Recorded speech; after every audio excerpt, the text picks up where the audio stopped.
Hi friends, I'm Olga Koelsch and welcome back to my studio. I'm so grateful for your support, for your kind words about my new book, How to Paint Watercolor Transparent Flowers. I'm reading your comments when you say that you like the quality of the book, that you were very inspired with the projects from the book, that it was very helpful, that it was a lot of practical advices in the book. Once the book was published, I'm getting many questions about this technique, about my favorite materials, and one of the most popular questions: what's better, watercolor in tubes or watercolor in pens? For today's lesson I prepared a little bit of theory and explanation about tubes and pens, so you can watch the tutorial and make your decision by yourself what will be better for you. So let's start. Before we start the battle, tubes versus pens, let's have a look what's actually inside. What's the composition, what's the recipe for watercolor paints. First, most important part is pigment. Pigment is, so to say, powder, grinded in a bigger or a smaller particles, which is responsible for the color of the medium. And interestingly, pigments are the same for watercolors, gouache, acrylic, oil paintings. You might already saw that, for example, some oil paints and watercolor paints, they have the same name, Pyrrole orange, for example. This is because of the pigment. And the code of the pigment, it's an international coding system, can be written somewhere on the tube or in the package. It's usually P, and next letter will stand for the color group. For example, PO will stand for orange, and then goes the number, for example, 073 for Pyrrole orange. Next thing is binding. Binding material is a medium which, so to say, a glue, which first of all connects all these pigments, all these particles, and glue them to the watercolor paper. Two typical bindings, it's arabic gum and honey. Arabic gum is a natural binding medium made of acacia, and it makes a little bit matte finish for your finished artwork. You can even see it in the palette once it dries.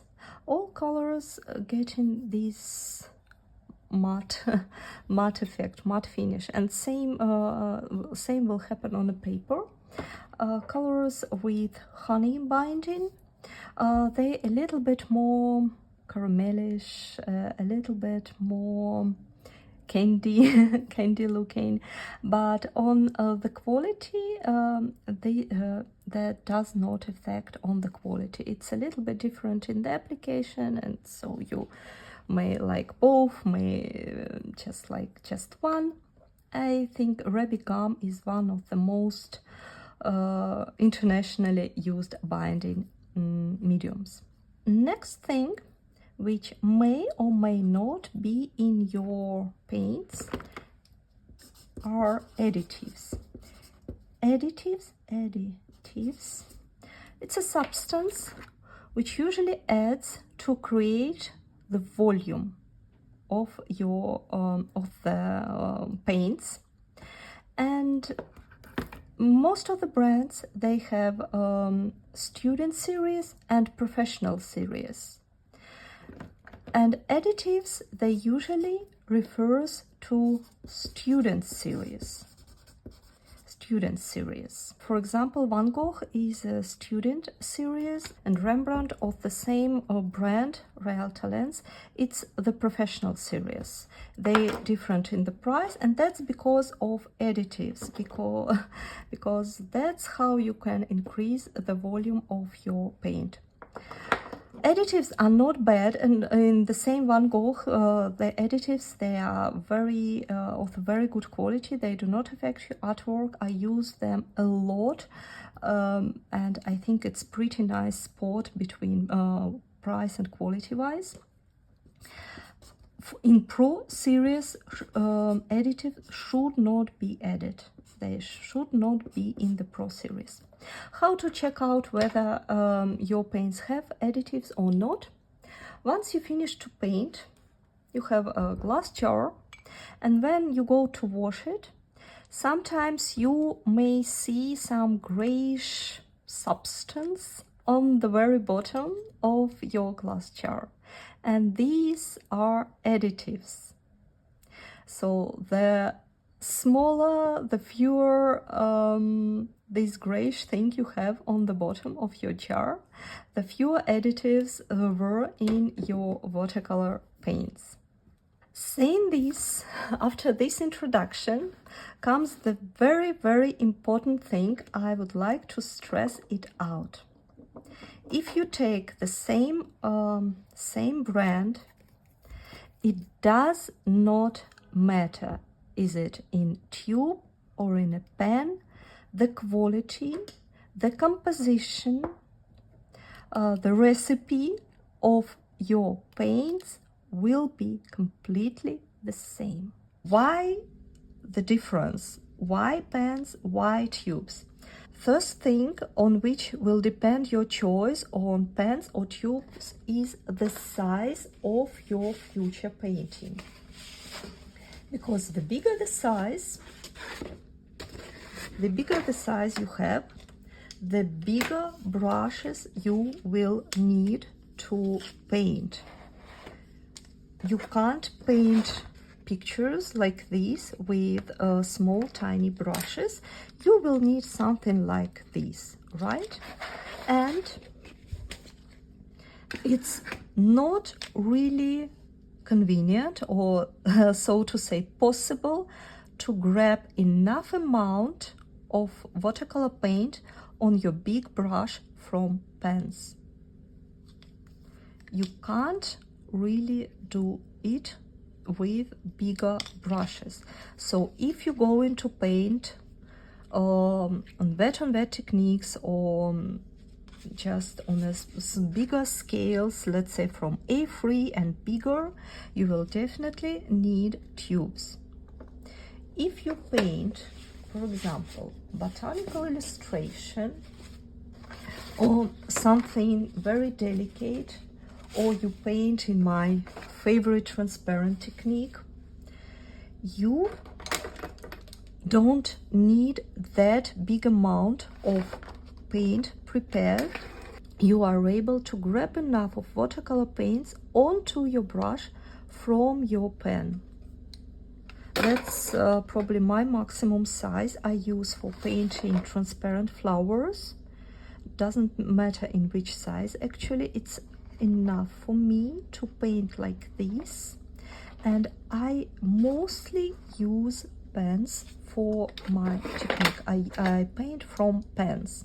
Another thing you have to think is about your technique, whether you prefer to paint in very bold bright colors, or you are onto more light transparent translucent side. To get this bright color, you will need a big amount of paints ready for you. It will be complicated to get that bright amount of colors from your pen. You would not be able to create mix bright enough to reach these bright colors. Even if you paint maybe in the smaller scales, but if you tend to paint very bright, very bold colors, you more on the bright side, let's say, then it's more convenient to paint from pens. You squeeze enough amount onto your palette, and then you don't bother during the process to get more and get more and get more from your pens. It will save your time, and it will help you to get very bright tones of your watercolors. If you paint in transparent technique, delicate botanical illustration, when you get into your darker colors step by step with a lot of layers, you start very transparent, very delicate, and then just in some parts you need to get bolder places, bolder outlines. It's more convenient, it's more practical to paint from pens. Paints from tubes, they are ready to use, which means once you squeezed it on your palette, you can immediately paint. That's how you're supposed to do that. Paints in the sets, in pens, they are dry. So before you go into paint your project, you need to add a little bit of water. Even if you go into paint just with 2-3 colors, it's nice to add a little bit of water to the whole palette. When you and after that you prepare your paper, you get your drawing, and water will soften your paints, and then you can paint. One last thing about pens or tubes, it's very convenient that you have all the information about your paints on your tube, written on your tube. Pigments, name of the color, light fastness, everything.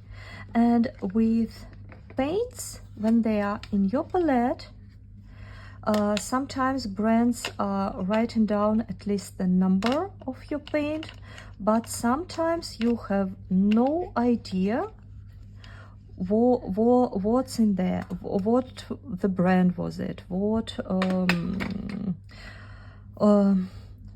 the features of your watercolor. So you have to make a color chart referring to each and every palette. Sometimes you lose them, sometimes you have to make another test color to remember what was in there. It's with the tubes, it's very practical to have it just on your side, everything you need to know about your paints. Watercoloring pens is also a great thing for you to test the color. The watercoloring pens, especially half pens, it's the cheapest option among everything. So if you're very keen in some color, you want to test some color, buy a small version in pen. When you test it, you paint something, you try it out, and if you like it, if you know you will use it a lot, you can buy a tube and then refill it. Then it will be more convenient.